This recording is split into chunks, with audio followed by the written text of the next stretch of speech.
Mi pasión por el audio hi-fi me llevó a crear este espacio. Analicemos juntos la última tecnología.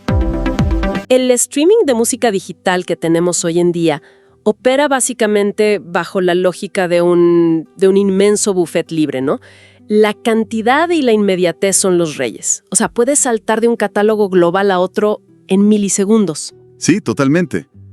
Es la gratificación instantánea llevada al extremo. Exacto. Pero fíjate que la experiencia de escuchar una cinta magnética de bobina abierta, lo que llaman reel to reel, funciona bajo un paradigma que es completamente lo opuesto. Es el equivalente a ir a una cena de varios tiempos en un restaurante con estrellas Michelin. Exige tiempo, atención y es una decisión deliberada. Es un ritual, digamos. Es un ritual, sí. Y en esta inmersión profunda de hoy, revisando fuentes que van desde manuales técnicos de ingeniería de Revox, artículos súper interesantes de la revista Fidelity, especificaciones de torrents y debates apasionados en foros como Reddit, queda muy clara una tendencia que parece contraintuitiva. Que el formato está volviendo, ¿verdad? Sí, este formato de cinta que el mercado masivo dio por obsoleto hace décadas está protagonizando un resurgimiento tecnológico increíble en el sector del ultralujo. Y la misión de este análisis es justamente desmitificar esto para los principiantes y entender por qué. Es que es un fenómeno que desafía un poco la lógica de la conveniencia moderna.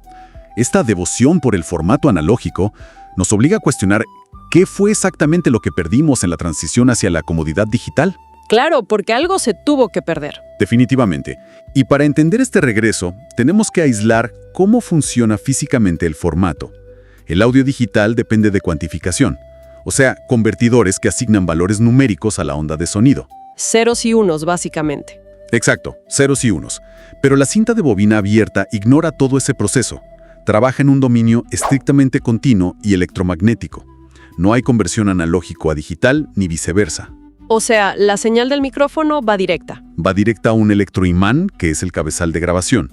Y este componente altera físicamente, de manera permanente, la alineación magnética de millones de partículas microscópicas de óxido que están pegadas a una cinta de plástico. Es decir, la estructura misma de la onda de sonido queda impresa de manera espacial, como una topografía en el polvo metálico. Sí, es pura física.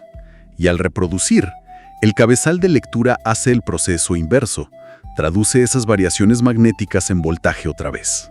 ¡Qué locura! Ahora, para el consenso general, y creo que para la mayoría de quienes disfrutan de la alta fidelidad, el disco de vinilo siempre ha sido el rey indiscutible del audio analógico. ¿Qué justificación técnica hay para que la cinta abierta diga, que es superior al vinilo? A ver, el vinilo es un formato excepcional, sin duda, pero está sujeto a limitaciones geométricas que son ineludibles. Todo se reduce a la mecánica de una aguja arrastrándose por un surco microscópico. Lo cual genera fricción. Fricción y distorsión geométrica de rastreo. Piensa en esto. A medida que la aguja se acerca al centro del disco, la circunferencia es menor, pero el disco sigue girando a la misma velocidad, digamos 33 revoluciones por minuto. Ah, claro, la información se aprieta. Exactamente. La información acústica de alta frecuencia tiene que comprimirse en un espacio mucho menor. Eso provoca una pérdida de resolución y un aumento de distorsión en las últimas canciones de cada lado del disco. ¿Y la cinta no sufre de eso? Para nada. La cinta de carrete se desplaza en línea recta a través del cabezal a velocidades constantes, típicamente a 15 pulgadas por segundo o 38 centímetros por segundo en el ámbito profesional. O sea que la resolución en el minuto 1 es idéntica a la del minuto 40. Idéntica. Y además eliminas por completo el ruido del roce mecánico de la aguja, la estática y los problemas de resonancia del tocadiscos. Y supongo que esa ausencia de fricción mecánica explica por qué el formato maneja también los transitorios, ¿no? O sea, los picos dinámicos repentinos como un golpe de batería. Exacto. En el vinilo, si hay un pico muy fuerte, los ingenieros tienen que comprimir la señal porque si no, la aguja literalmente salta y se sale del surco. Literalmente sale volando. Sí, tal cual. La cinta electromagnética no tiene esa limitación física. Esto nos lleva a un hallazgo fascinante en los documentos de Revox que revisamos. Tienen una división llamada Clanwork que está vendiendo cintas maestras, copias de álbumes clásicos, a unos 480 € por carrete. Es un dineral. Es una inversión seria, sí. Por ese precio, la justificación tiene que ser enorme. ¿Qué diferencia esta cinta de, no sé, una producción analógica normal? La clave ahí es la eliminación absoluta de los procesos intermedios. O sea, para fabricar un vinilo, la cinta maestra del estudio tiene que pasar por ecualizadores especiales para la curva RIA, luego por limitadores para no romper el torno de corte. Y luego está el prensado físico del disco. Exacto, que se hace a partir de un estampador becárico de tercera generación. Pero las cintas de Revox Clanwork se duplican en tiempo real, 1 a 1, directo desde la cinta maestra de primera generación del estudio. O sea que si la sinfonía dura 50 minutos, ¿la máquina graba durante 50 minutos exactos? Así es, te están vendiendo un clon magnético idéntico a lo que el productor musical escuchó en la sala de control. Cero compresión de surco, cero filtros correctivos. Es escuchar el santo grial del audio. Pero claro, para poder reproducir estas cintas de 480 €, se necesita hardware a la altura. Y eso nos lleva a los equipos modernos. Que no son nada baratos tampoco. No, para nada. Analicemos la Thorens TM1600. Este es un equipo diseñado con la marca alemana Belfinger, que cuesta unos 12.000 € y está limitado a solo 100 unidades en todo el mundo. Es una pieza de colección desde el día 1. Totalmente, y es exclusivamente un reproductor, o sea, no graba. Pero lo más loco son sus proporciones.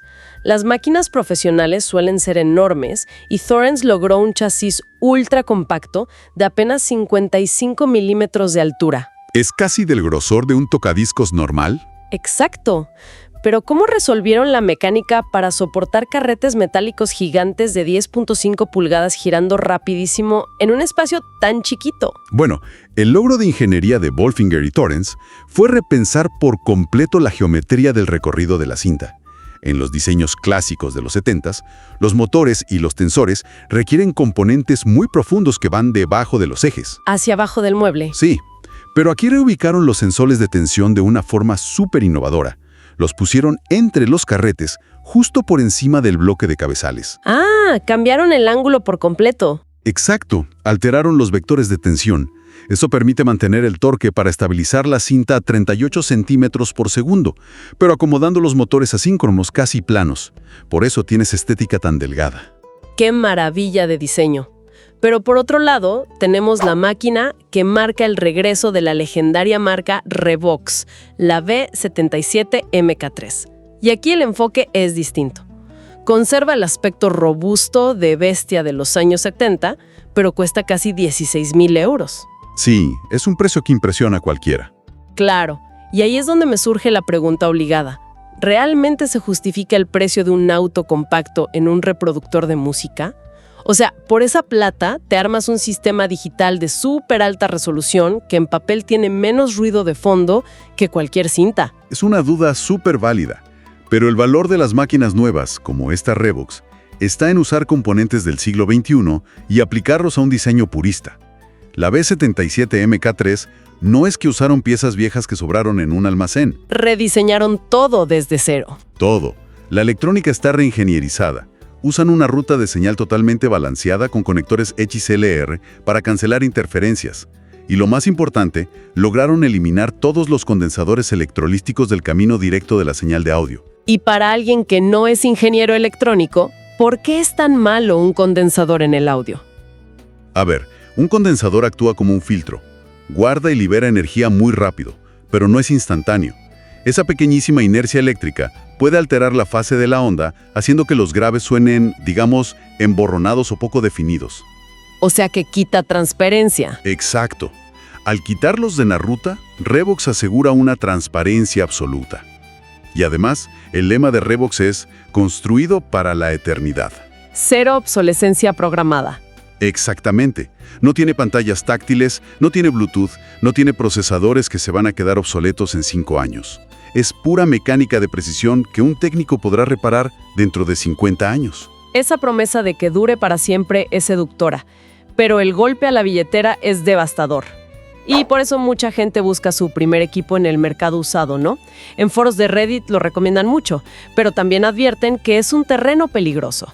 Comprar una máquina vintage sin restaurar es literalmente jugar a la ruleta rusa. Totalmente. Y hay un punto medio, que es comprar equipos vintage reacondicionados por especialistas, como Mara Machines o en la propia fábrica de Revox. Sí, un MK2 restaurado por Revox cuesta entre 7.200 y 9.000 euros. Te dan garantía de 2 años. Aunque hay una lista de espera de 1 año, leí por ahí. Sí, la demanda es enorme. Pero si alguien quiere aventurarse en eBay a buscar una máquina barata, tiene que saber evaluar el desgaste. Y los cabezales son la clave. Justo te iba a pedir consejos sobre eso, porque en Reddit los técnicos hablan mucho de un truco visual. El tema de las áreas planas de guía, o guide flats. Exacto. Es un secreto a voces entre los técnicos. Revox diseñó sus cabezales con una curva frontal muy suave para distribuir mejor la fricción, a diferencia de otras marcas como TIAC que usaban perfiles más puntiagudos. Y que se hacían surcos profundos súper rápido. Claro. En un Revox, a los lados de donde pasa la cinta, hay unas superficies planas. El truco es mirar el área central desgastada y pulida. Si ese desgaste central es tan ancho que ya toca los límites de estas guías planas laterales, El cabezal está muerto. está completamente frito. El entrehierro, que es una fisura microscópica por donde fluye el magnetismo, está a punto de colapsar, y reemplazar ese bloque es carísimo. Qué buen dato. Y eso es solo por fricción. Pero los foros también hablan de verdaderas bombas de tiempo internas, fallas químicas que están ahí latentes. Sí. El caso más famoso es el de los condensadores Rifa en las placas de máquinas antiguas. Los que explotan. Literalmente explotan. Estaban hechos de papel metalizado cubierto de resina transparente. Con los años, la resina hace microfisuras que no se ven a simple vista. Y ahí es donde entra la humedad, supongo. Exacto.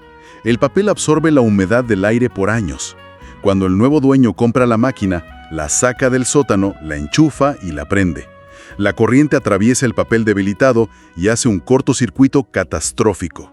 Y sale esa famosa nube de humo tóxico. Humo corrosivo y hasta puede destruir la electrónica de los motores. Es un desastre. ¡Qué miedo! Y también está el problema de los compuestos de goma, ¿no? Leí sobre unos rodillos de presión, los pinch rollers de color verde, que con el tiempo se vuelven una pesadilla. Sí, esos rodillos de poliuretano verde de los 80s. En lugar de secarse y romperse, sufren una reacción química inversa. Se vuelven un líquido viscoso. Como un pegamento. Sí, una sustancia pegajosa extrema que nosotros llamamos goo. Se adhiere a los ejes y destruye físicamente cualquier cinta que intentes reproducir. Limpiar eso requiere solventes industriales. Viendo todo este terror del mantenimiento, las explosiones, el pegamento, los costos, es fascinante descubrir en las fuentes que estas máquinas no solo las compran coleccionistas de jazz encerrados en una sala acústica. No, para nada. La industria de la música moderna las está usando. Exacto, productores modernos, en flujos de trabajo de mezcla actuales con computadoras, están comprando estas máquinas. Es como pasar una foto digital perfecta por un filtro de Instagram para darle ese toque vintage de película, pero en la vida real. Esa es la analogía perfecta. Lo hacen por la ciencia de la saturación magnética. ¿Cómo funciona eso exactamente? O sea, ¿por qué exportar un stem digital, pasarlo por la cinta y volver a digitalizarlo? Por cómo la cinta maneja el volumen extremo. En digital, si pasas del cero absoluto, del nivel máximo, la computadora simplemente corta el pico de la onda. Y suena horrible, ese clipping digital. Suena áspero, fatiga el oído. Pero la cinta analógica no tiene un límite rígido. Si fuerzas el nivel de entrada usando una cinta moderna de alta capacidad como la RTMS 900, que aguanta hasta 510 nanoweber por metro. El magnetismo se resiste. Exacto. El cabezal intenta forzar más magnetismo del que la cinta puede almacenar. En lugar de un corte abrupto, la cinta comprime la onda de forma suave. Actúa como un compresor orgánico. Y eso genera distorsión armónica, pero de la buena, ¿no? Distorsión armónica de segundo orden. Musicalmente hablando, le da a los graves un sonido esponjoso, muy denso, y a los agudos los vuelve súper sedosos. Los plugins de software intentan emular esto con algoritmos. Pero no es lo mismo. No, porque la física del magnetismo es caótica a nivel microscópico. Te da una autoridad sonora que el código binario todavía no puede replicar al 100%. ¡Wow! Se convierte literalmente en un instrumento más de la mezcla. Ahora, Para ir cerrando y ofrecer una especie de guía de compra, si alguien quiere entrar en este mundo, ya sea comprando algo nuevo o buscando en eBay, hay una regla de oro que parece ser la más crítica: el formato de las pistas. Sí, ese es el error más costoso que cometen los principiantes. Tienen que entender que hay dos formatos principales de cinta de 1/4 de pulgada: 2 pistas y 4 pistas. Ok, expliquemos la diferencia, porque las máquinas de gama alta como la Torrens o la Revox B77 nueva son de 2 pistas, ¿verdad? Así es. Son Health Track o 2 pistas. Usan casi la mitad de la cinta para el canal izquierdo y la otra mitad para el derecho. Eso maximiza la fidelidad y reduce el ruido, pero la cinta solo se reproduce en una dirección. Termina el carrete y hay que rebobinarlo. Exacto. Pero en los años 60 y 70, para el consumidor doméstico, inventaron el formato de 4 pistas, o quarter track, para ahorrar dinero y duplicar el tiempo de grabación. Como un casete de audio normal, que lo volteas. Igualito. Lees la pista 1 y 3, le das la vuelta física al carrete y lees la 2 y la 4. El problema gigante viene cuando alguien compra una Revox de 2 pistas carísima y quiere ponerle una cinta vieja de 4 pistas. Ah, claro, porque los cabezales no alinean. ¿Qué pasa ahí acústicamente? Un caos sonoro total. El canal izquierdo lee la música en dirección normal, pero el canal derecho del cabezal es tan ancho que lee las pistas que están grabadas al revés. Escuchas el lado B en reversa, al mismo tiempo. Sí, las dos cosas mezcladas, una pesadilla. Por eso es vital saber qué tipo de cintas tienes o quieres comprar antes de elegir el hardware. Es súper importante hacer la tarea antes de gastar un dineral. Y todo se reduce a presupuesto versus esfuerzo. O pagas por comodidad absoluta comprando nuevo, o aprendes a usar un osciloscopio y desmagnetizadores en el mercado usado. Es un compromiso total, pero para muchos, aprender a calibrar su equipo es parte del encanto. Totalmente. Para recapitular un poco, hemos visto cómo este formato realmente representa el pináculo de la preservación acústica. O sea, supera al vinilo geométricamente, impulsa joyas de ingeniería como la nueva Torrens y la Revox, y hasta renueva la mezcla en los estudios modernos. Y fíjate que hay un pensamiento final sobre todo esto que no hemos tocado, pero que es súper provocativo. A ver, cuéntame. Llevamos décadas confiando en discos duros, servidores y la nube para guardar toda la historia musical humana. Asumimos ciegamente que el código binario es inmortal. Y sabemos que no lo es. Los discos duros fallan, los formatos quedan obsoletos, hay que migrar datos y a veces se corrompen. Exactamente. La obsolescencia digital programada es real. Pero luego vas a una bóveda, sacas una cinta magnética de poliéster grabada hace 50 años... Y suena perfecto. Suena con la misma vitalidad acústica exacta del día en que se grabó en 1974. Sin necesidad de actualizaciones de software, sin migraciones de servidores, solo la física del electromagnetismo puro. Es súper paradójico. O sea, resulta que la tecnología que considerábamos primitiva y física podría ser irónicamente el único medio real capaz de sobrevivir intacto a la era digital. Es una reflexión increíble sobre el verdadero valor de lo tangible en un mundo donde todo es efímero. Una locura para quedarse pensando, sin duda.